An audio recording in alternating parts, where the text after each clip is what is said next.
From the streets of Ireland to the highest levels of Olympic sport, today's guest brings a perspective on pressure and performance that very few people have. Niall O'Carroll spent 18 years serving in An Garda Síochána, working in environments where decisions carry real consequences. That experience shaped his understanding of mindset, resilience, and how people perform when it matters most.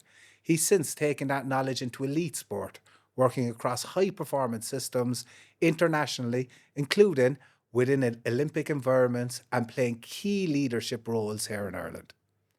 From helping guide Irish boxing through a challenging period to now leading high performance with Rowing Ireland, Niall operates at the level where culture, mindset and results all meet. This isn't just a conversation about sport, it's about what it takes to perform under pressure, how resilience is built, and what separates those who deliver when everything else is on the line. This is a powerful one. Welcome to the Fight With Him podcast with Niall O'Carroll. Hi all, and welcome to the Fight With Him podcast today. And today we have a very special guest. Today's guest is Niall O'Carroll, who's at the moment the high performance coach with Rowing Ireland and has dealt with Boxing Ireland as well over time, and has done numerous high performance work with sports teams and Olympic teams all over the planet. Now, thanks so much for coming. How are you today? I'm good, Peter. Thanks. Yeah. It's good to be here. One thing I should clarify. You said I was high performance coach. I don't want to be taking Dominic Casey's credit. Oh yeah. Dominic is the coach of rowing and an absolute legend, from a coaching point of view and also as a human being. A great man and an unbelievable talent as a coach. But yeah, I'm the high performance director, so basically I take care of all the stuff off the water. Oh, okay, and Dominic looks after on the water. Yeah, I don't want to be stealing his thunder. And the feedback from him, from what I read and everything, is unbelievable. He's meant to be a great guy. He's a remarkable man, as well as a remarkable coach. But he has a great talent for guiding people to get the best out of themselves. And he's I've worked with some pretty cool people in my time, but Dominic is right up there. Oh, that's great. He just his record speaks for itself. I mean, prior to Rio, Ireland had never won an Olympic medal in rowing. Since then, the men's lightweight double that Dominic coached won a silver medal in Rio, a gold medal in Tokyo, and a gold medal in Paris. And you know, and now he's got the challenge, or we have the challenge as a rowing community, that lightweight rowing has been removed from the Olympics for LA. So we've now got to figure out how to row against the bigger, heavier guys. Yeah. Why was that removed? You know? Well, I think it's kind of like what when you mentioned boxing, and when we talk about boxing later on, it sounds a wrong thing to say, but in order to accommodate more weights in female boxing in Paris, they reduced the weights in men, which actually you would have think a more logical thing would have been to bring in the same number of weights. 100%, yeah. Not create resentment, but just actually make which they do in all boxing tournaments. Really, yeah, exactly. There might be, like, I know in Ireland, it would be like for men, I think I'm right in saying this, 52, 54, 56 we say for the kids, and then if it's the girls it'll be 51, 53, 50, so it'll be but what happens with the Olympics is that there's probably, with every Olympics they're constantly introducing new sports, and there's so much pressure for airtime, for TV coverage, that they keep it restricted to a certain window. And what they've decided with the Olympics in LA is to basically, they felt that rather than having a split of the boats, they just focus on, they don't call it heavyweight, they call it open. So you've got lightweight rowing and you've got open. Open rowing is any weight can take part. It's kind of like super heavy is above a weight, and no matter how big you are, then But would that be 2, 3, 4 people in it then for that, or is it one person? It goes on the weight of the individual. Okay. So like, for example, I'm just back from last weekend. We were in Seville for the first World Cup of the season. They run 3 World Cups into Europeans and then World Championships in a year. Um, and Fintan McCarthy, who's a local lad, a local Cork boy, a skid boy. Won a medal, didn't he? No, Fintan has won gold medals at 2 Olympics Yeah. as a lightweight. Yeah. But this was his first regatta rowing a single as a heavyweight, Okay. which is a huge change. And he made the semi-final. The top 3 made the final from each semi-final, so he came 4th in his semi-final, so he made the B final, finished 3rd in the B final. So basically, he's 9th in the world right now against the heavyweights. Yeah. So as his first regatta, his first time rowing single, Delighted. he probably decided at the beginning of May, and today's the 1st, 2nd of June, whatever it is. Like he's only about 4 weeks rowing a single. Yeah. So like for him to go out and perform like he did, it was a huge step forward. And it gives us something to think about for the season. But it's also been a really interesting experience for us. We have a physiologist from New Zealand working with us who's really been studying whether you need to be as big as the big boys or whether your ability to move a boat through the water means you can be competitive no matter what your size is. Yeah. And I think it's a really fascinating experiment, and it'll be particularly interesting as like this year is kind of an experimental year, really. Next year is Olympic qualifying year. Following year is Olympic year. So this is your year to see kind of where you're at as a program, and we're very keen to. Ireland has a tradition, I suppose, not dissimilar to boxing, where we probably won a lot of our medals at the smaller weights.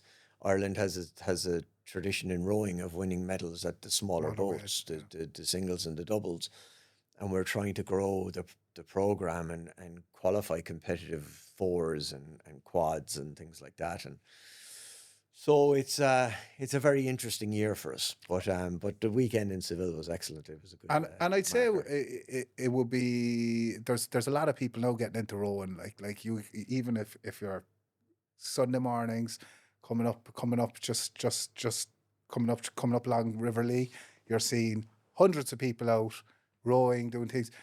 Do you find that you're getting a lot more athletic people coming into it and people wanting to join it, and the actual standard that you're getting now, because there's so many people wanting to get into rowing, has got a lot better? Yeah. I mean, it's certainly something we're keen to do, which is to bring rowing to a wider audience. Yeah.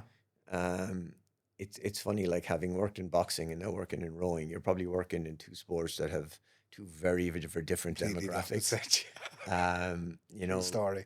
Like the boxing, I think, suffers from kind of a little bit of snobbery against it, in the sense that it's seen as some sort of working class kind of demographic. And rowing, like there'd be the like you see it in England, the Oxford Cambridge race, and a lot of the top rowers go to university and all that kind of stuff. So it's seen as been different. But for me, it's about attracting the most talent we can as young as possible. But I think even for adults, it's amazing that we've been doing a lot of work around our indoor rowing program, and amazing the amount of women who have taken up indoor rowing as a kind of a. What's indoor rowing? So basically, it's events they organize where they get a bunch of ergs, the rowing machines you see in the gym and that. Oh, okay, yeah. So they line up a ton of them, but you basically go and you get a workout, but there's also a big screen, and you can have races across the screen and all that kind of stuff. And it's introducing the idea of rowing before you put somebody on the water. I remember. What's really interesting, masters rowing is really growing now, which is kind of old fogies like me kind of getting a second wind at being competitive, like going out and rowing against people of a similar age, and it's all creating a different perspective, I suppose, to rowing. Yeah, I remember being down in Black Rock, just in the village there, just along the river, and I seen a load of people on a lot that they had a team there who were doing a lot of the rowing and stuff like that, and I remember seeing them all outside on the thing using those machines. Obviously doing the. Well, the machines themselves are brilliant for your fitness, Of course. So like it's a great it's a great workout, if nothing else, like, Yeah. Just, I suppose, going back on you, okay? Like, we know we know, and we're going to go back into rowing Ireland, but just to give us a little bit of background about you now, give me a little bit of background about yourself and how you actually got into sports. Well, I suppose I grew up a sports nut, and I grew up in a household where, if there was sports on TV, we were all glued to it. And Yeah. my dad, my dad was a great lover of hurling, but ironically started a football club in Limerick. Okay. Himself and a few mates in a pub once upon a time decided they were going to start a club, and the club is now one of the biggest schoolboy clubs in Munster, and has had massive success. It's huge, but they were very clever because they based the club in a neighbourhood that didn't have any competitors. Yeah, yeah. Like all the football in Limerick was kind of in the city centre or over one side of the city, and they based the club on the far side of the city, which ended up, it's now a hugely populated area, so it's a big catchment area for them. But yeah, I suppose so. Sport was always a thing, and I played every sport you could possibly play as a kid. And What but was your go-to sport? well, it was interesting. I was good at sports, but I didn't have any self-belief in being good at sports. So I played I played I played for Munster under 18 rugby, and back in the amateur era, before it was the entity that it is now. And I played loads of soccer, and I played GA. Yeah. I Bit of everything. bit of everything. I was the king of street tennis, like we do. Where I grew up, you didn't join the tennis club. Yeah, Tennis clubs yeah. were far too affluent, so we just chalked out a tennis court on the street. And God, like, you wouldn't We be able used to to do do it that now. as well. I sit and look out my mum's front window now. We used to have the court right outside my mum's house, and you look at it now, like the volume of cars up and down the road, you couldn't do it. But all our sport was played on Yeah. the street, like. And growing up in Limerick, we played rugby on the street, which wouldn't be a thing in a lot of places, and it hurt.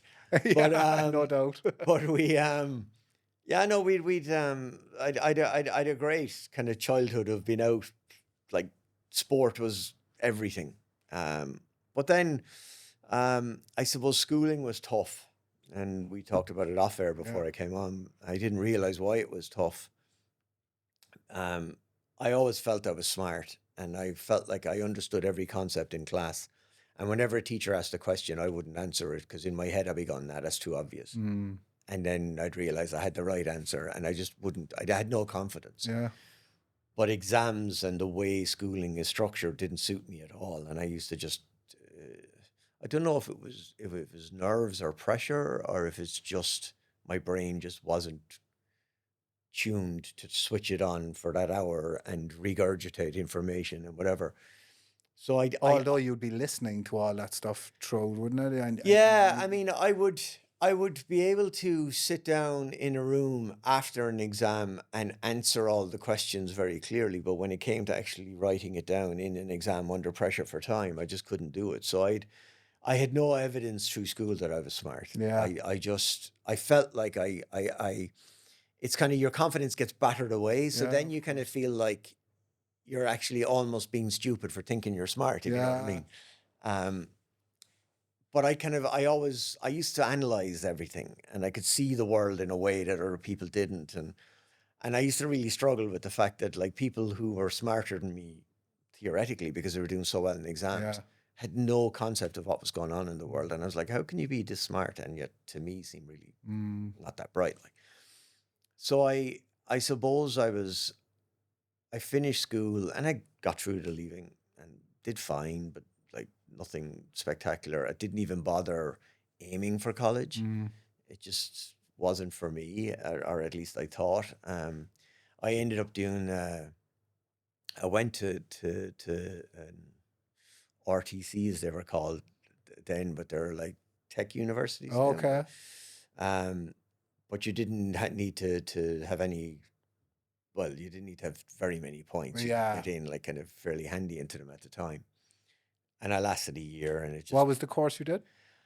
Jesus, you know what? Somebody had said to me, "There's loads of money in computers," so I got into Back this in the computer day, yeah. science thing, and I just lost interest. I just didn't. Wasn't for you, like. The funny thing is, again, I could understand the concepts and I was fine with it, but again, come to exams, and I was, because as I've discovered in recent times that I've got ADHD and God knows whatever other neurodiverse challenges, I just couldn't concentrate, and college was just, there was so much sparkly stuff going on that, Yeah, that yeah, yeah. It studying was just wasn't too for me much. at Yeah. all. So I ended up, I dropped out after first year, and I ended up, the guards were advertising, they were running a recruitment campaign, and I went, don't need a college education for this, you know, and I have the Yeah. leaving past, so maybe I'll give this a go.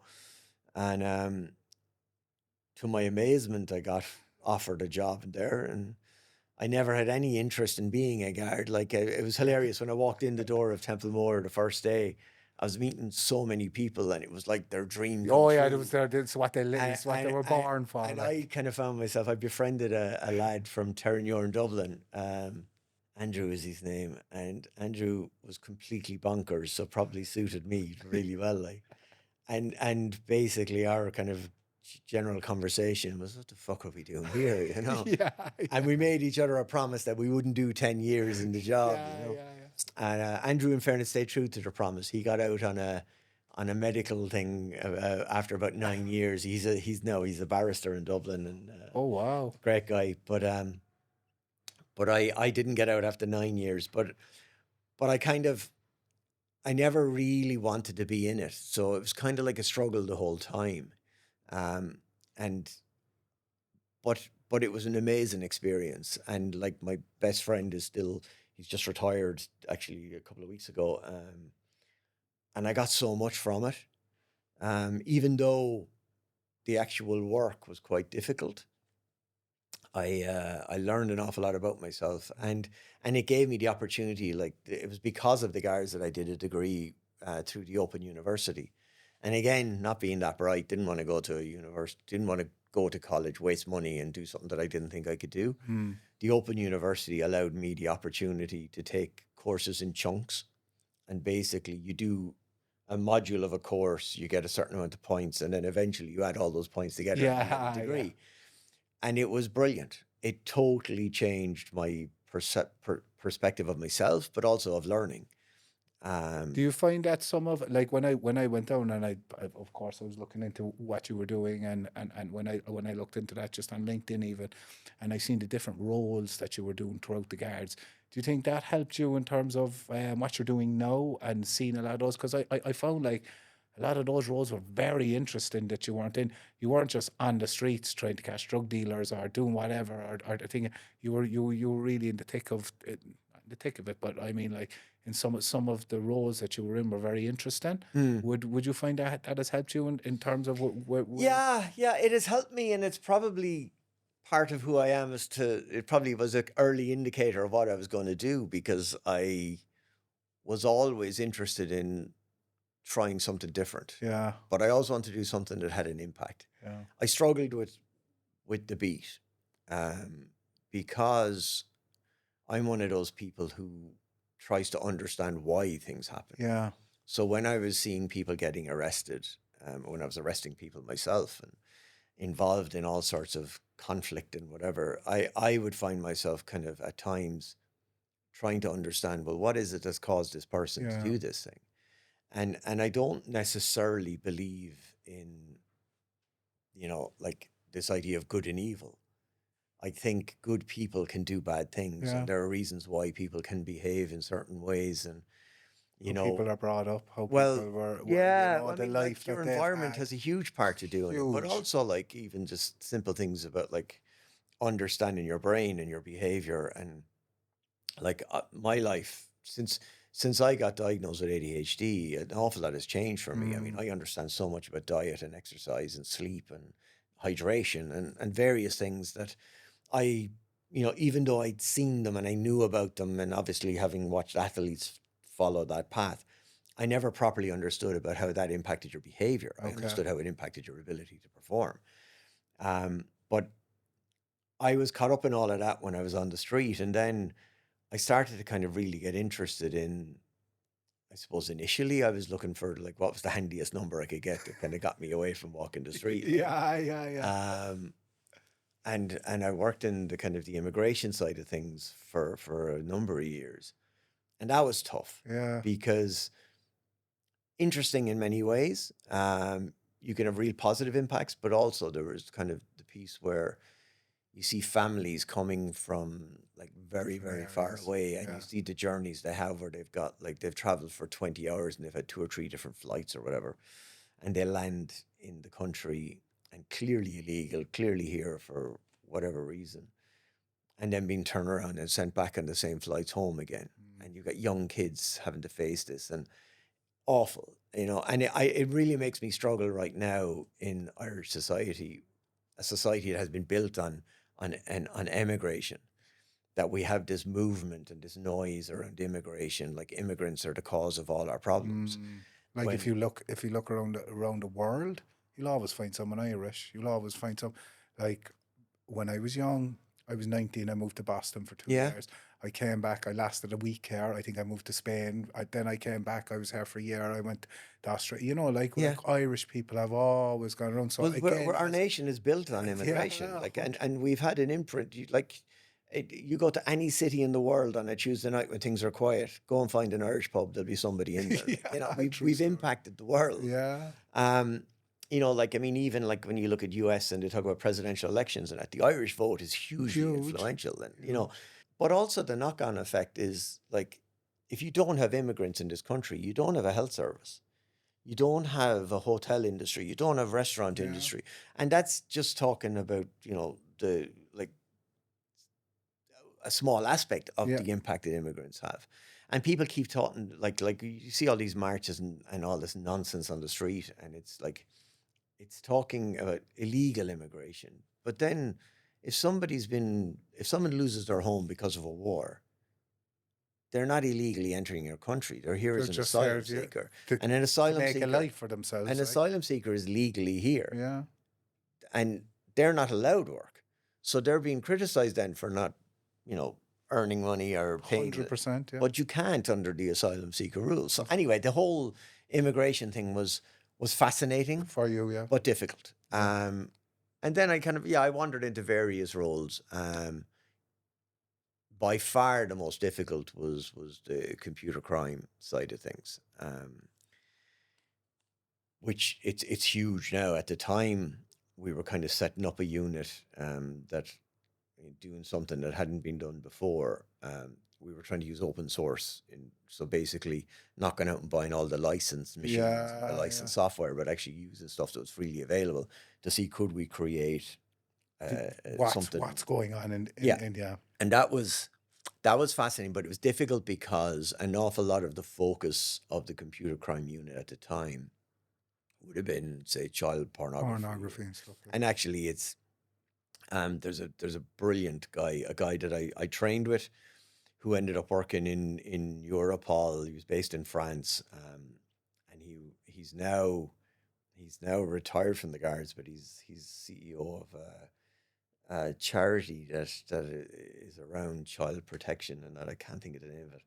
Mick Moran is his name, but Mick was brilliant. But he did a talk on he used to run the child exploitation unit for Europol, and he did a talk one time, and I thought he was hilarious because Mick is a big, larger than life kind of character. But he stood up on the stage in front of an auditorium full of police. It was a training thing around what we would refer to as child pornography. And he made a big, he literally grabbed the microphone and he goes, "Porn." And everybody in the room looks at him like, what the hell is this guy on about? And it's a good start to it. but what he's saying is that he said, we're not here to talk about pornography. Pornography is legal. Pornography is adult. He said, what we're here to talk about is child exploitation. He said, children don't engage in porn by choice. And that's what we're here to talk about. And it was fantastic. Yeah, of course. And looking at it in the correct way. Exactly. Yeah, like taking away forget your moral stance on pornography. That's a different conversation. Yeah, of course. This is about children being exploited by adults for gain, and working in that unit, you see images that it's very hard to come to terms with the fact that human beings can behave in that way towards children, and it was really difficult. Was that the reason? Working in that, would that have been the reason why you were like, I think I'm done now here with the guards. This is I've come to a point here where Um, Probably. But also I was kind of done with it anyway. Yeah. Like the thing in the guards is like if you're motivated a certain way, like if promotion is the thing that drives you, well then you're constantly looking for the next opportunity to kind of yeah, get of the next course, step on yeah, the ladder. I had no interest in promotion. And again, it was going back to the fact that you had to do exams, the sergeant exams and inspector exams.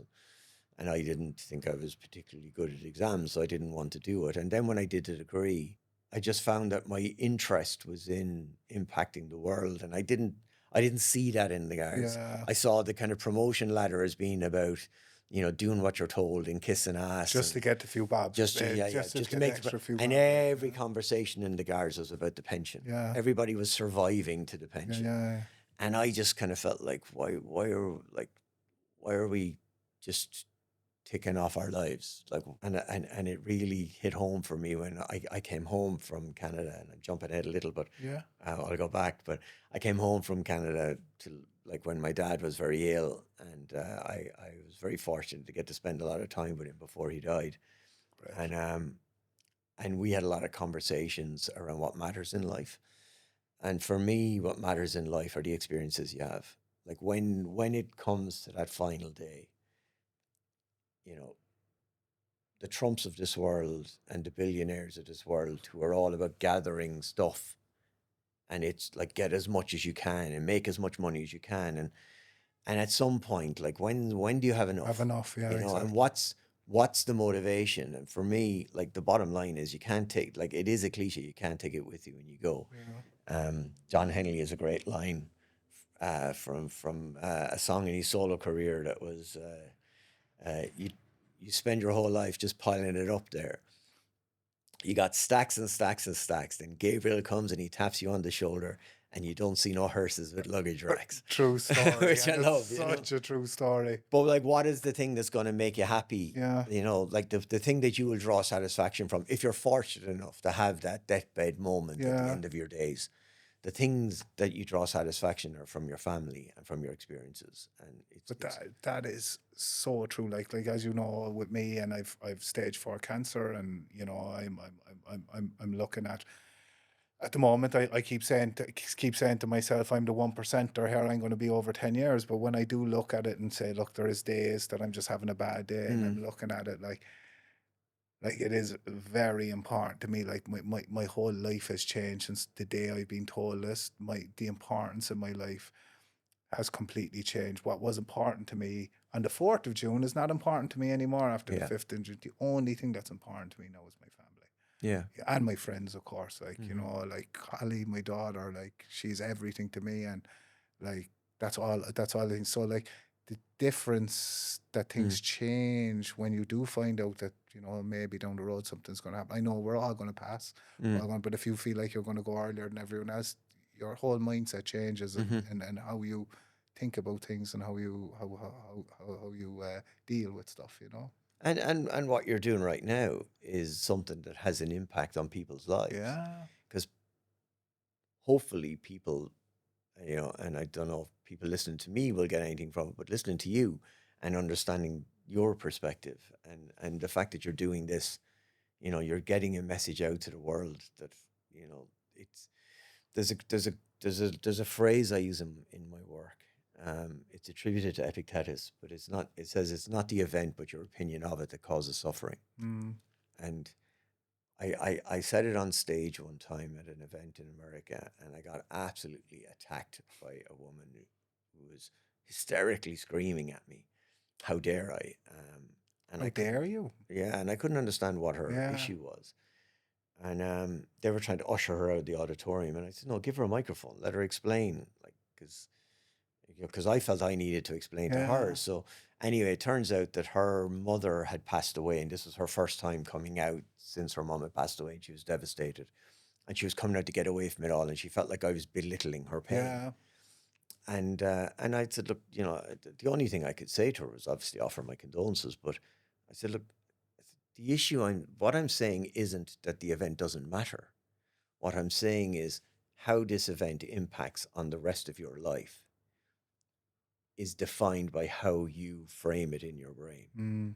And if you frame it in your brain as being the biggest disaster that's ever happened to you, you will never leave home again. You'll just curl over in bed and stay there. But if you, like for me, I took my dad's passing, like as devastating as it was, because we were incredibly close, I took that as being a gift. Like, I had an amazing dad. I was 50 when he died. I mean, how lucky was I? Yeah. He was there for, he's the reason I did what I did. He gave me the love for reading and the love for educating myself, like outside of formal education. And he gave me this desire to do something a little bit different. And maybe watching him, and Dad was like your career civil servant, maybe watching him encouraged me to be something different, because I didn't want to live that life. And that's the life I felt I was living in the Guards. And that's why I kind of went, I just had this constant feeling that there's something more, there's something bigger, there's something else I can do. And I didn't want that to be the sum of my life. Mm. And you didn't want the Guards to be the thing. And that's not in any way dismissing anyone who does that. Everybody has to find their path in their life. And it like similarly, like for you in this your circumstance and the struggle and the fight that you have right now, it's not for anybody else to tell you how to fight that fight. That's your personal decision, and you will get the satisfaction, the solace, the whatever it is, from your decision making and how you frame that in your brain. And there's a big thing in psychology, and I've used it a ton in work. It's just about reframing memory, and it's all about taking the events that you've carried with you through your life that caused your suffering, and then putting a different label on them. It's that kind of idea that if you raise your hand in class and ask a question, and everyone in the class laughed at you for being a stupid question, and then you'd make that decision, I'm never going to raise my hand again. Well, that memory has impacted your life. But if you were to go back and revisit that and go, actually, it was a kind of a stupid question. Like, so what? And it goes past you, and your hand goes up. Or again. Maybe it was a brilliant question, and they're the idiots for laughing. Which could completely be the case in exactly school. Right. Exactly right. But it's kind of like it's how we channel things dictate our ability to move forward. And I think that sometimes and it's very obvious in sport. Sport has really taught me this, but sometimes if you think too far ahead, you get paralyzed with, either there's that paralysis by analysis, that you're thinking too much about things, that you don't actually make any decisions. And often it's just about making the decisions that allow you to put one foot in front of the other. Do you think that it's good though to have like certain points that you want to make, like no points, might be wrong, but certain places you want to get to by certain times, like, is that good to have, or is that? I think it's very personal, and absolutely. I mean, goal setting is huge. Goal setting, exactly. It's important to. There's a great line from Alice in Wonderland which says, "If you don't know where you're going, any road will get you there," and you have to have a destination. But but that destination can be as much about a sense of satisfaction as it can be about, by the age of 30, I'm going to own a house and own a car. By the age of 40, I'm going to have 4 kids. And like your goals are personal and they're yours. You have to have something that's giving you, like I mean, from a professional point of view, I have a very clear goal at the moment, which is 2 years' time, the Olympics is in LA. So all of my thinking around the work I'm doing in rowing is building the stages. So we will try to be better every single day. And I'm all about incremental 1% improvements. We will try to do that every single day, but with the ultimate goal of allowing our athletes the opportunity of delivering the best they're capable of on the biggest stage. And it's that process of have the big goal, but then bring it all the way back to what am I going to do today to get closer to that goal. And that's often where the mistakes are made, because if your goal is huge, it can feel intimidating and almost impossible to get there. But if you're only doing, well, what's going to influence that today? When I'm giving talks, I often bring a putter and a golf ball along, and I'll throw a cup or a little hole on the ground about 3 feet away from the ball. And I'll invite someone out of the audience and I'll say, now roll the ball into the hole, and they'll, like, if you do it close enough, they'll knock it in. Yeah. And then I'll kind of ask the audience for, okay, what percentage, like how much control do you think he has over putting in the hole twice in a row? And they'll say, 60%, 70%, 90%, whatever. And he'll roll it in the hole. And I'll say, now it's how much control does he have over the third putt? And on the and they'll all have their percentages, and they'll never be wrong about. He'll control it by 90%, 80%, whatever. Because the pressure might get to him, but they all have this perception of control. And then he hits the putt, and it's on its way into the hole, and I step forward and I kick the ball across the room. And I say, how much control did he have over that? And they say, well, you had no control over it. You kicked it away. And I said, but that's the reality. That's life. You don't control the ball going in the hole. Yeah. What you control is you strike the ball at the right pace and the right line. You can only do everything that's correct. And after that, you've influenced it as much as you can possibly influence it. And then if a gust of wind comes along, or there's a slight imperfection in the ground or whatever that takes it off, you can't control that. And that's life. So the only thing you have influence over is that thing, like that, what you're doing in this moment. And everything you do, every decision you make, every action you take, you're like going to the gym every day or whatever, exercising every day. That is your one thing that you have influence over that will give you the greater possibility of being successful in your fight. But you can't control the outcome of it. You'll only influence it. And if you realize that, you take a lot of pressure off yourself too, that, sometimes it's easier not to try something because you're afraid of failure. But, it's never failure. If you do everything you can every single day towards a target. It's why when I talk with the rowers, or it's pretty much any athlete I've worked with, we don't talk about medals. We don't talk about winning. We talk about delivering the best performance you're capable of.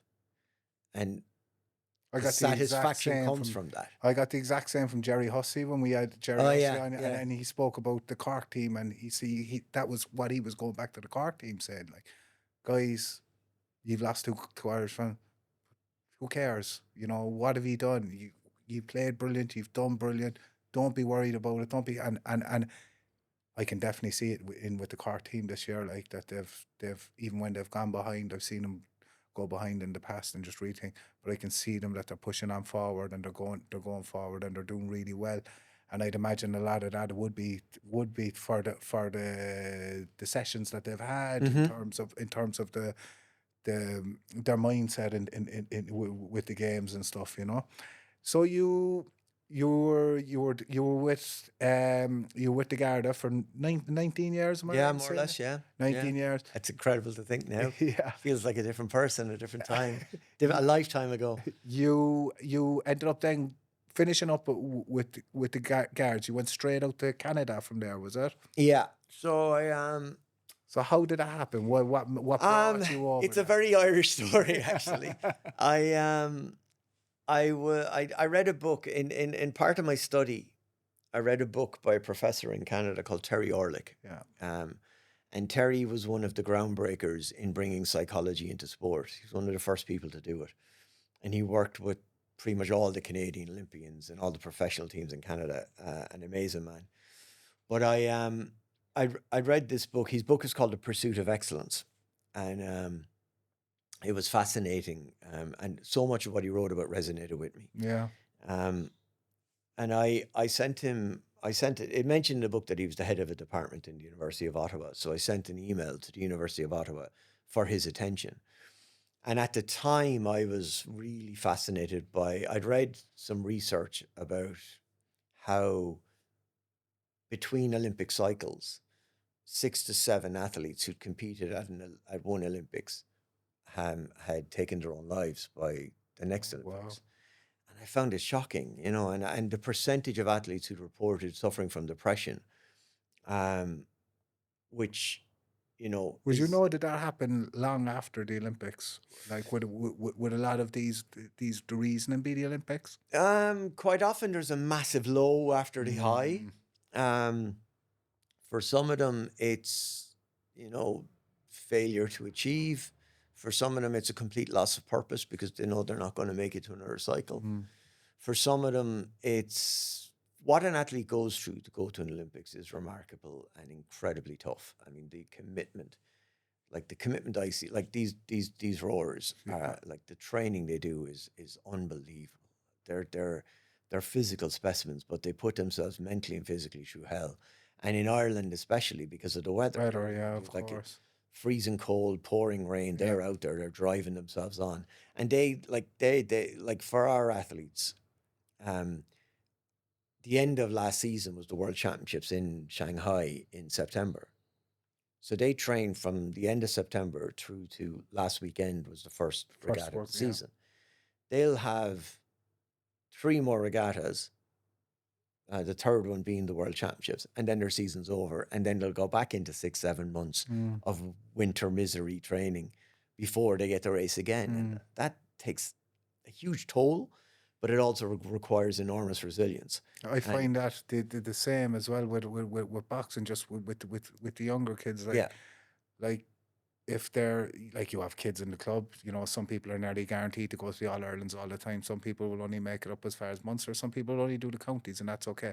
But these guys who lose in the counties or they get stopped in the counties, that's their season over in January. And then they don't have another fight again. They might have a fight in terms of a tournament that the club put on or whatever, but they won't have a championship fight again then till next January, and it's just a lot. So I completely get that from the athletes, the older athletes who with you guys. So it's hard for them, It's something it's something that really grabbed me when I read that research. I found it like shocking, and I was really interested why athletes retired and struggled. It's quite common for athletes to suffer depression after retiring from the sport. So I had this whole theory, and this is like before athlete transition and athlete retirement was spoken about, like it's commonplace now, but I had a theory around the identity. And that, like, a lot of the common thoughts at the time were that it was, the euphoria of performance and being taken out of that bubble is what causes the suffering, and it is to a degree. But I found that, like, I started doing research by speaking to athletes, and every athlete I spoke to, when I asked them the question, "Who are you?" would answer with, "I used to be a runner. I used to be a boxer. I used to be a footballer." That was their starting.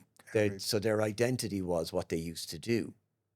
But you wouldn't ask, if you ask somebody who they are in normal walk of life, if their answer is what they work at, you'd be concerned for their health as well when they retire, because your whole identity is tied up in your work.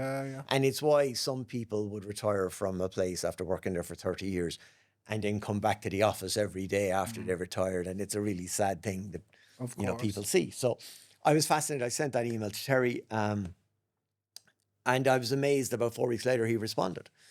And we ended up having a couple of Skype chats, and, we had a lot of conversations. And then I got the greatest break of my life, because he was working with all sorts of amazing athletes, and he invited me over. And then I got a chance to start working with some of those athletes. And then eventually he, through his connection with him, organizations started coming to me directly. And I got to work in Canada, America, New Zealand, Spain, Britain. I've had some brilliant experiences. How do you find those against Ireland? Not and I probably phrase that wrong. Not against Ireland, but in terms of how we do things here, in terms of the Olympic, in terms of, because you've worked across numerous sports in Ireland as well. Do you notice any difference? Are like the Americans, what they're doing and what they're putting into it, unbelievable, or what we're doing here in Ireland just as good as anywhere else on the planet? It's funny. I think Your home deserves more than just builders. It deserves craftsmen you can trust. At Greenman Builders, we bring your vision to life with quality construction, stunning renovations, beautiful kitchens, bathrooms, basements, and more. Professional, reliable, and built around you. Greenman Builders, your dream is our job. I think on some levels we're as good, if not better. Um, we definitely don't. We definitely don't spend the money that other countries spend, and we are a small country, and there are limited resources.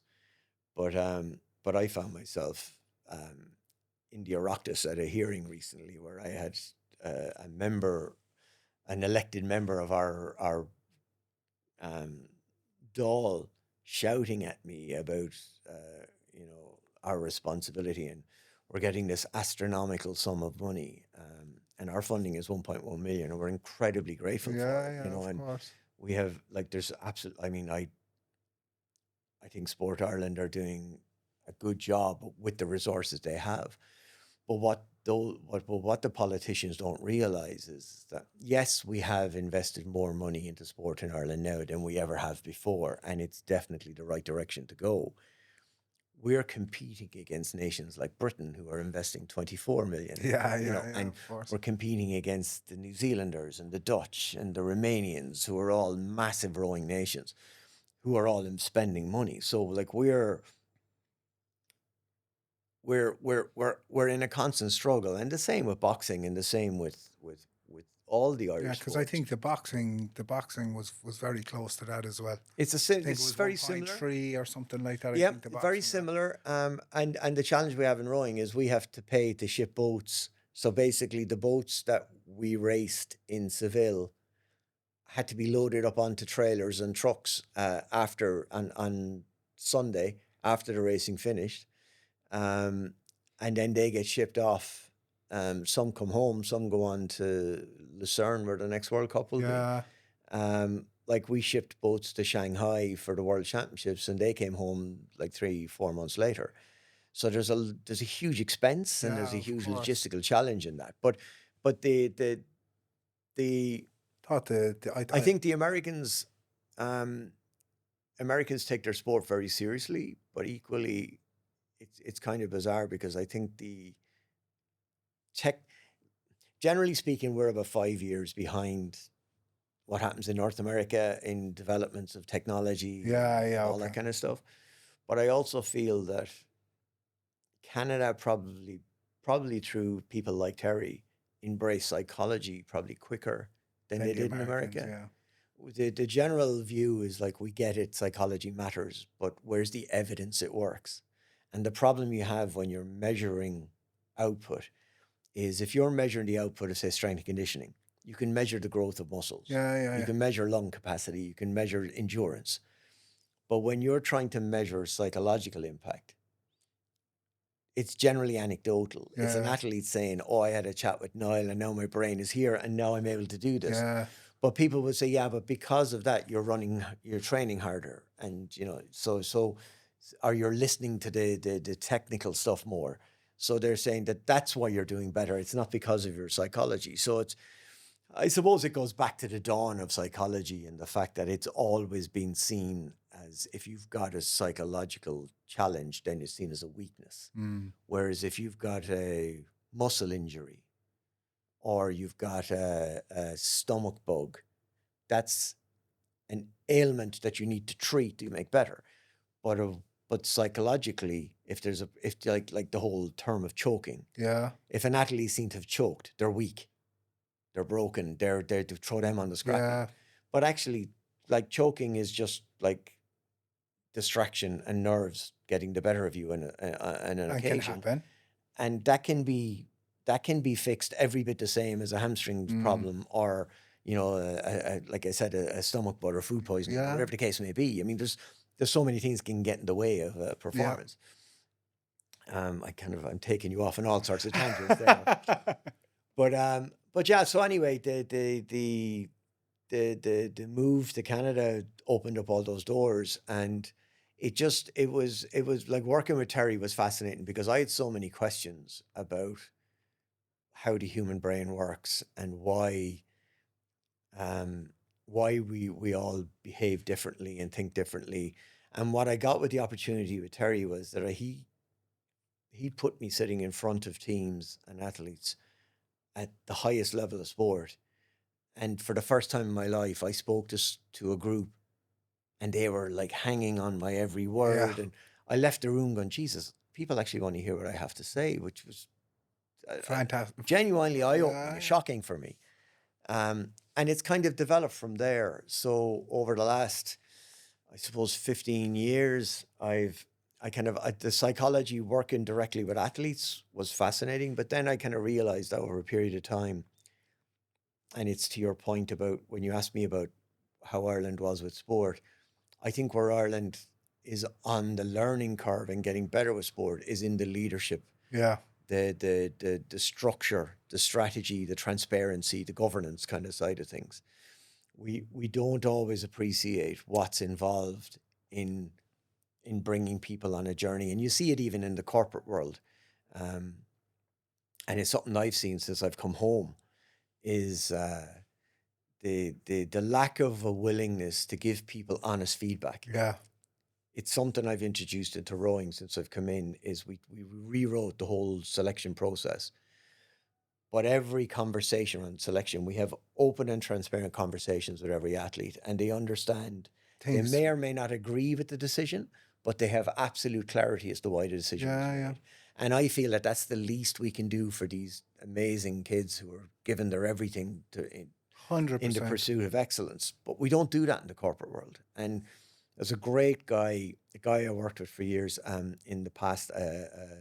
He played in the NBA for 10 years, a guy called John Amici. Okay. British, but he played basketball for 10 years in the NBA. Incredibly strong character, but John was the first NBA player to openly come out as being gay. Okay. And I think he still gets death threats today for destroying their sport. But John qualified as an organizational psychologist after he retired, and he works in the corporate world in the UK now and globally, but a fantastic speaker. Yeah. And he spoke, we did a podcast thing together, an interview I did with him. And he said something that has always stuck with me since, is that he said, the corporate world don't do feedback because it's emotionally expensive. Mm. And what he meant by that was it's easier not to have a difficult conversation. Yeah. So we'll just avoid it. We'll kick the can down the road. But it creates toxicity. Of course. And it creates silos. Because we need to have that acceleration in terms of, you know, the problems that he was getting. So like for him, it was much easier that he would do that percentage, you know, like in terms of what he did. Yeah, no, so basically it's the honesty of the conversation. Yeah. So like if you're a boss of a company and you call somebody in for a one-to-one, there's no point in telling them they're doing a great job if they're not. Yeah. But equally, the gift you give as a leader is to explain to them why they're not doing a great job. And what I try to do, I mean, I've learned volumes, and I'm because of the nature of my brain, I can be very frustrating to work with and for, because I can be a bit all over the place at times, and you know, I need somebody to keep me structured. And if you're somebody who's very kind of straight down the line, you know, everything, dot the I's, cross the T's, you will find working with me a bloody night, because I'm about kind of like you might say, okay, we don't have the budget to do this, so we can't do it. Whereas I'm going, well, we don't have the budget to do it, but how are we going to find it? Let's do it anyway, and we'll figure out how we pay for it later, kind of thing. So it's understanding that we're all different, and you know, to the point of you know, recognizing how people are different in the way they work. It's at least if we're honest with each other and give each, like, one thing I try to do is say, you know, here's 3 things. If you can improve those 3 things, you will be more valuable to me as a team member, and you will get more from me as a leader, and vice versa. And I will hear what they have to say to me. But it's about kind of creating those conversations so that we all move forward together. And Terry was hugely influential in giving me that. And it's something that in Irish sport, because Ireland is so small and because sport in Ireland is so small, you've probably got a lot of people who've So worked across important the stuff. number of sports, and you see it, like I've just gone from boxing to rowing. So, like that crossing over of sports is quite common. So there's probably an element where people don't want to hurt each other's relationships. Mm. And it's something a South African coach said to me one time. There's a guy called Craig Fulton who was head coach of the Irish hockey team. And I did some work with Craig years ago. Craig went on to win Olympic and world titles with Belgium, and then he's now the head coach of India. Oh, And okay. they're the Asian champions. An incredible coach. Yeah. And a really good guy. But really struggled in the Irish culture because he said, these players are more interested in protecting their relationships than having honest conversations with each other. And Irish sport suffers a little bit from that we're a little bit still protective of our relationships with each other. And even with the politicians, and I had that experience in the Oireachtas, and what I tried to do with that experience is to walk away with what is it they're trying to say? What can we learn from what they were actually saying to us, instead of taking it personally and, getting all offended. Yeah, of course, yeah. And sometimes it's hard to get, nobody likes to be told you're not doing a great job, but I've made it kind of my mission, and I'll probably come back to you after this conversation and go, what could have been better? Because you never learn, you never grow if you're not open to the fact that there are things you can be better at. Yeah. And it's that openness and that willingness to learn is the thing that dictates. And that's what athletes get. They get feedback every time they compete. Like, we have athletes who won medals in Seville last weekend. We've got athletes who, didn't make a final, or, came, sixth in a final. All of that is feedback. It's not failure. It's like, what did you learn from the experience? Yeah. And what can we use do better to help us be better next time? Yeah, exactly. Yeah. And you just keep learning and you keep building, and, hopefully you get the results you want in the end. And you've bounced from sport to sport, and bounce is probably the wrong word there now, but you have gone around when you landed into boxing, okay, and it was really you came into boxing at a real time where boxing was a bit all over the place, especially for us in Ireland. We didn't know would we have boxers going for the Olympics, things like that. What was the biggest challenge that was there at the time? Would have been the Olympics, because it was so important. Well, I mean, the obvious threat to boxing was the Olympics. Like losing the Olympics for Irish boxing would have been catastrophic. Catastrophic. Financially, it would have destroyed the sport, but also boxing it's in the fabric of Irish Olympic experience. I mean, boxing has won more medals than every other sport put together. We are by far the most successful Olympic sport. But to be honest with you, I think the biggest challenge for me was, I went around the country to meet with all the different provincial units. My second week in the role, and I was going there to kind of basically to say that we couldn't stay with the old federation because they were corrupt and they were basically persona non grata, and they were financed by Putin, and he had just invaded Ukraine, and everything was just going. Everything said, we are done. We cannot survive with this crowd. There was a new organization set up. World Boxing, wasn't it? World Boxing. Yeah. And the issue there was that we didn't know, were World Boxing going to be a great deal better than IBA? But they were the only show in town if we wanted to be an Olympic sport. So it was kind of figuring out, for me, the biggest thing was to listen to the members, because I went to the meetings, and in one particular one, I won't say which province, I got absolutely battered. For about 2 hours, I was screamed at. I had this PowerPoint presentation up to show the members what I had learned about this new federation that I felt was the only way we could save the Olympic. I got through 2 slides and the shouting started. I ended up turning it off. And I did probably the smartest thing I've done in my career in sport. I didn't sit at the top table. I picked up a microphone and I walked around the room And everybody who wanted to have a say, I gave them the microphone. They shouted at me. I answered their question. I moved on to the next one. They shouted at me. The instinct, the normal human instinct was for me to just turn the microphone off and walk out, leave the room. Yeah. Like it was tough. Oh, I can imagine. But I stayed in the room and I stayed in the conversation. And that was probably the biggest learning I had in boxing. And especially around boxing, because, you know, people will do what they want to do as well and what they want to say, and they wouldn't be afraid to say what they want to say. Yeah, but also, like, it's one thing I learned, and I didn't appreciate it at the time, but I learned afterwards. I mean, what I was, the way it was kind of presented to me at the time is, this is just boxing and they like to shout at you. But what I learned afterwards was there was huge anger in the room, but the anger was justified. Like, they had been let down by people who led the sport in the past.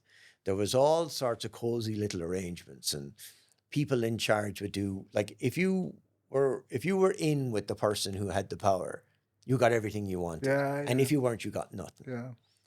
And for me, the single biggest job I had was to take the personality out of boxing and make it about the structure. And that was tough. But I had to hear the anger to understand it properly. And it took me, I would say it took me a year and a half, 2 years to properly get the pulse of boxing in this country. And I realized that 95% of boxing people just want the best for the kids. The boxing, of course. Yeah. And there were a handful who were, you know, interested in their own needs, and they didn't give a shit about the good of the organization or the good of the sport. But I feel like those early days were really important. And I made a commitment to everyone that, you know, what I hope is that most of the members can see now that the commitment I made at the very beginning was that, you know, my only ambition is to leave this sport better when I'm gone than it was when I came in. Which 100% has happened. Well, I thank you for that. I'm grateful for that. And actually, you know, if I did nothing else but hiring Gary and John, our PD, and Claire, the COO, like, I think those three have brought a level of stability and structure to the organization that will take us forward. But and I still say us because I still feel at heart I'm very passionate about boxing and about the right things for boxing. But it was an enormous struggle, and losing the Olympics was a massive threat.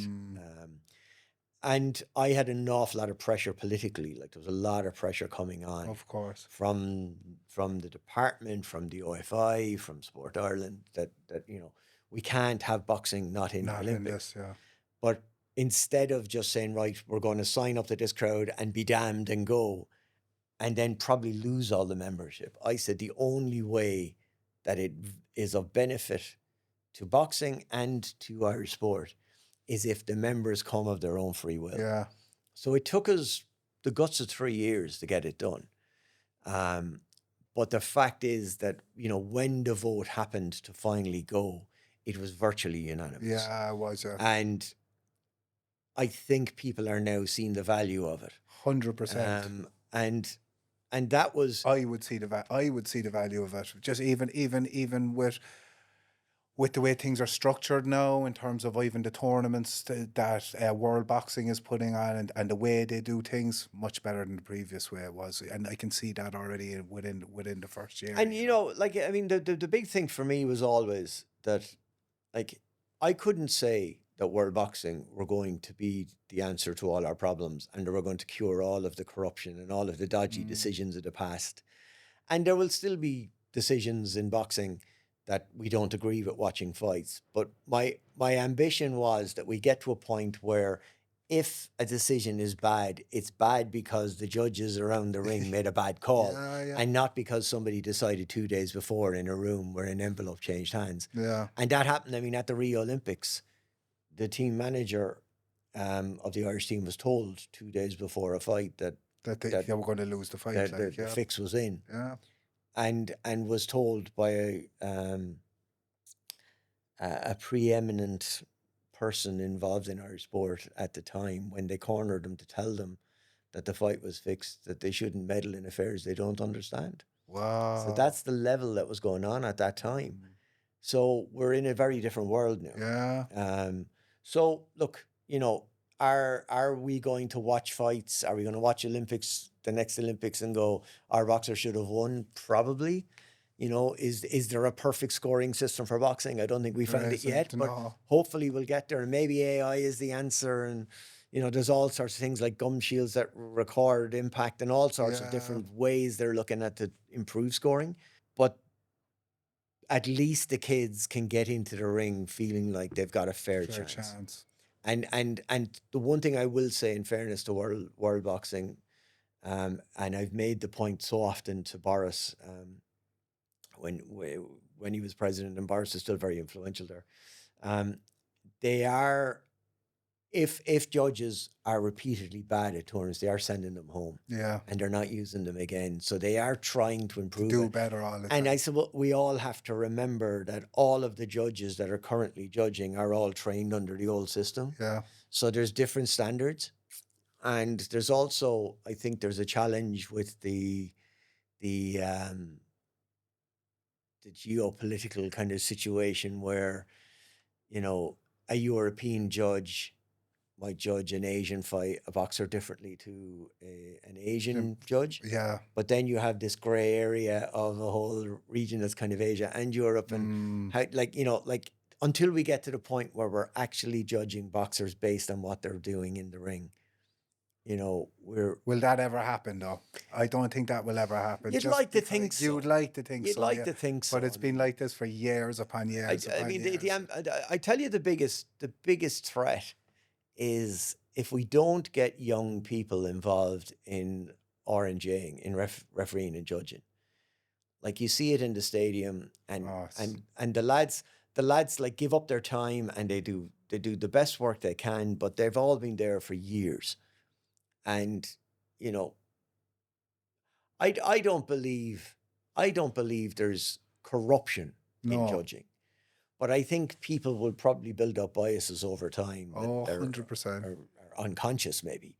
But we need young, fresh blood coming in all the time to boost that. And what happens is, people coming in new with new ideas will not stand for some of the things that they see, that some of the practices. And maybe some of the practices have just gotten a bit tired, or maybe standards have been let slip, and you can get them back up. But if we can't encourage youngsters, and this is a challenge for all sports. Hurts, yeah. Volunteerism is in serious danger in sport, and sports can't function without volunteers. Like, we have two lads who gave up their time to jump in a massive trailer and drive it from the NRC in Cork into France, down to southern Spain, down to Seville. Will now drive it off to Switzerland for the next one. And they're doing that of their own free will and their own free time. Like, we couldn't afford to pay for people to do that. Yeah. And it's the same with judges and referees who do it for the passion of the sport. Yeah. And members need to remember that too, is that these men and women are giving up their time, and they're doing the best they can. And yes, we can improve it, but we improve it by bringing fresh blood in and constantly keeping it fresh and ticking over. And I don't know where that and it's that hard fresh to get, talent is coming from. and that's the problem. You see, it's hard to get people to want to come up and do that. When you look at it, like, and you even look just we'd say at the boxing and being a referee, or being a whatever with them. There's a lot. Your day is long there, because you're stuck to one side. And as well, there's just a lot in it, like for someone to bite in. So, like, God, it'd be great to see people do it. And I've seen a couple of people from Cork now just kind of go up and start doing the reffing and stuff like that. But they do find it very, very hard, just for the amount of time that they've had to do it. And, Yeah. So you've done brilliant with IABA. You've changed how we're doing. We're after going to the new World Boxing. You've gone over then to Rowing Ireland. You've done your job. You've done your job in boxing. You've gone over to Rowing Ireland. It's been a very difficult period when you came in first, because of the high performance director previous to you. There was issues there with him. how did you find it when you arrived? And like, how was it about you having to rebuild that trust? A little part of me probably thought I was going from boxing into a quieter environment. And it's funny because I worked at British Gymnastics between 2014 and 2016. And there was massive challenges in gymnastics around coaching behavior towards kids and in Okay. gymnastics at the time. And then I had the boxing experience, and then I went into rowing and all. And like I was 2 weeks in the role when the first article came out talking Yeah. about the stuff that had gone on. And on one level, I'm thinking, Jesus, does this stuff follow me around? And then I kind of took it as a challenge. I've been working on writing a book, which I'm hoping to have published before the end of the year, and it's called Flip the Switch, and it's about that Mindset. reframing memory thing, that flicking the switch in your head. And I kind of flicked the switch in my own head, and I thought, well, maybe my talent is in turning around organizations that have a problem. And Because that's when I read first about what you've done and the different organizations you've worked with, and when you've started with them, that's exactly what I thought about you. Like, it's that you come in and you completely fix where you come into different organizations which do have problems, and you've come in and you've fixed that. Like, boxing was a perfect example to that. Yeah, and I feel like if I have a strength, it's I have an ability to bring people with me on a journey, I suppose. Like I said, I like my ADHD brain. It can be quite scattergun, and it can be quite difficult for people to live with me. And sometimes I don't know if it's a common thing in ADHD, but I know with me, if I'm particularly tired, I can just ramble. So if I'm rambling today, I apologize. No. But yeah, sometimes I have to self-regulate to wind myself back in. But it was tough. I mean, it was very tough. But the toughest thing was to see the impact it was having on the athletes. And like, these are all good people. Yeah. And I'm doing this for no money. Like, I know some Yeah, of them are paid yeah. as a wage, but like, And I think that, yeah, and I exactly. But I think the piece that was being missed was that when you talk about athlete welfare is a very nuanced, broad conversation. The coverage and the suggestion that athletes suffer to the extent that they suffered is appalling, and it's very upsetting. And it's, I mean, I don't think there's any secret that I was hired because I am very different yeah. to my predecessor, and that's not to say that I don't want to. There's a great line that I learned as a young man. A great line from the building sites in Ireland is never put your level on another man's work. Yeah, okay. So I don't think it's appropriate to talk about somebody else's behavior. But I was Of hired course, because yeah. I was different. I have a different philosophy to leadership. But I mean, it is distressing to think that any athlete suffered like that. But where I was protective was of the athletes that I'm responsible for. And where I think it got a little bit lost was that all of this noise and all of this conversation about things that happened 4 or 5 years ago was having an impact. It was very upsetting for the athletes that are currently in the program. All of these athletes that are majorities that are currently in the program went through a lot, like at some level, maybe the end of it or maybe the whole period. And they would have all experienced it in different ways. And it's very upsetting for them because they're thinking about their colleagues who they may not have been aware had suffered as badly as they did. But they're also trying to channel their own experiences of that time, but also focus on the fact that last year, before I came in, the whole group in Rowing Ireland did a huge amount of work to move on from that past. Yeah. And Dominic had to run the program on his own, and did unbelievably well. I mean, they won 5 medals at a World Championships in Shanghai. Were 5th on the world medal table. considering the size of the rowing nation we are and the budget we have, it's an unbelievable achievement. And the results are very important, but I suppose, what was the mindset for them people like? Were they, Yeah, okay, and you're absolutely right, because the big thing was that it wasn't about the medals. Yeah, But what they exactly. did was they created a culture where the athletes had a voice and everyone felt safe. Love that. And for an awful lot of those athletes, the upset was that they had dealt with the departure of Antonio and the previous coaching group. And they all had different opinions of that time, but they had dealt with it, they'd moved on, and they'd created a whole new kind of approach, which was leading them into the season, kind of to get them in the right space to kind of push on into the future. And then they felt they were dragged back into the past by these articles, and all the old conversations were happening.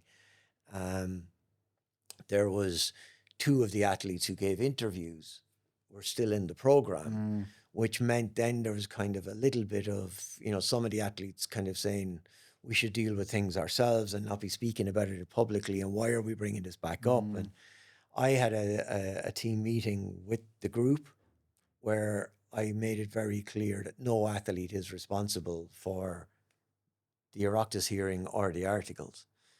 That it was very much a case of, I felt the leadership let them down, that our structures let them down, that we didn't have the I suppose the governance model in place that protected the athletes sufficiently.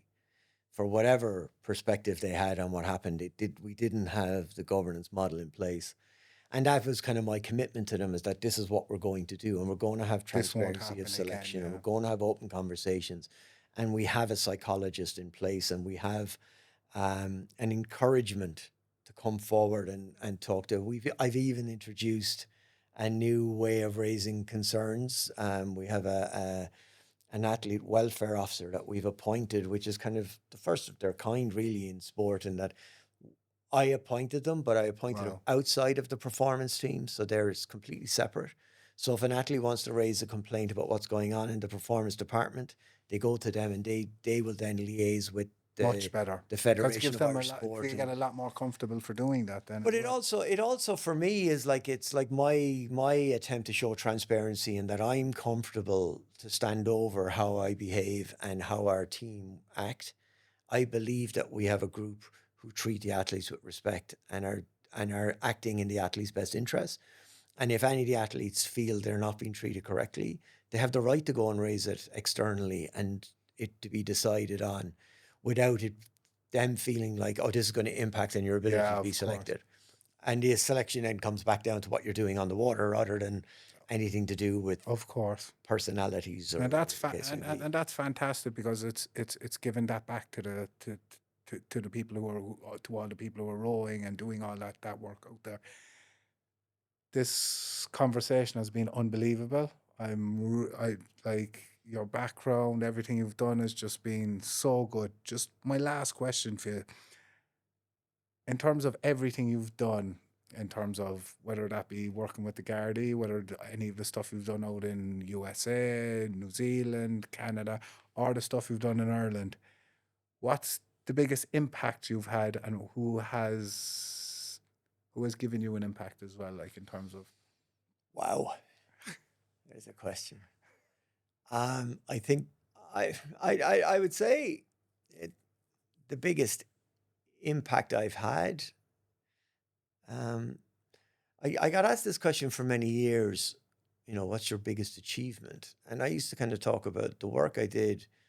Like, I've had involvement, whether it's psychologists or as in leadership with, I think there's about 30 Olympic champions. Yeah. Guys who've won Super Bowls and world championships and things like that. But they were all their achievements. It wasn't mine. I got involved with Bernard Brogan in the Pep Talk startup, and we took that from an Irish startup into America, and James, the CEO, lives in Brooklyn now and runs the thing from there. That was a great experience. But I think the biggest impact I've had, I feel, is actually in hiring the leadership team I hired for boxing. Wow. I think what we achieved in boxing just by taking the members on a journey, but leaving them with really strong leaders in place. I take huge pride in that. And I'm really excited to see where boxing goes next. Well, I can see it already with it because, as I say, I've you know, I can definitely see, my father, I suppose, just to give a little bit of background, my father would have started Mayfield Boxing Club back in the 80s. I haven't really been involved with the boxing up until the last 5 or 6 years, but what I see now from when I got back into boxing to what it is now, second to none. Since they've changed the box in Ireland, everything they're doing in terms of even the coaching they're doing, the training they're doing, diversity and inclusion. They're doing stuff for people who aren't able to box and doing some things. So look, it's fantastic. The growth there is unbelievable, and you can continuously see that with the stuff that they're doing, in there.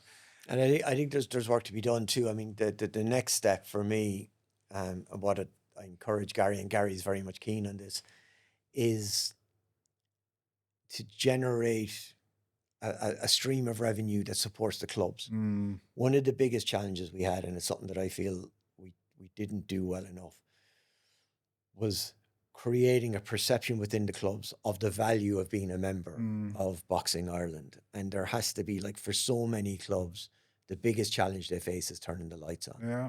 Is having True a venue, story. keeping a roof over their head.